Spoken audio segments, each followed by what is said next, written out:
Dans les cours de récré, les collégiens connaissent bien les noms de ces jeux dangereux, de plus en plus à la mode sur les réseaux sociaux.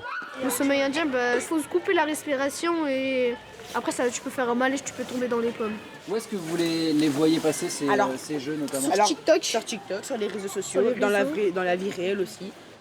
Devant ce collège de Rezé, on a même frôlé le drame il y a quelques mois, avec une élève de 5e à la sortie des classes. Elle avait l'air un peu hébétée. Autour d'elle, il y avait des élèves, certains souriaient, d'autres avaient l'air un tout petit peu gênés.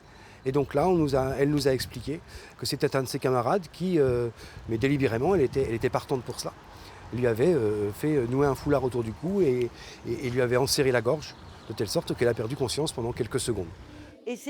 L'incident a suscité une véritable prise de conscience dans l'établissement.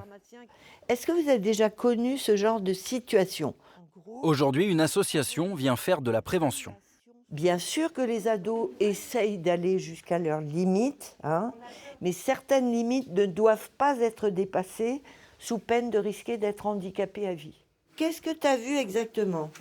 En gros, ils se mettent un foulard autour du cou et après ils le serrent fort.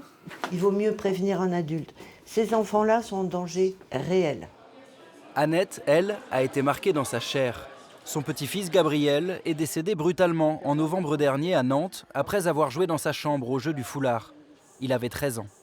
Oui, on l'a perdu et puis c'est pas normal. C'est pas normal du tout. Il y a une injustice. Oui, moi je trouve que si la prévention était faite, en primaire, vous avez entendu les témoignages des enfants dès la primaire et sûrement bientôt au lycée et tous ces réseaux sociaux. Mais comment lutter contre les réseaux sociaux? Je ne sais pas si c'est possible.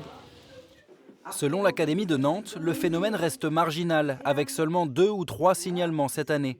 Mais le nombre d'accidents est probablement sous-estimé. Les chefs d'établissement et les parents d'élèves sont donc appelés à la vigilance.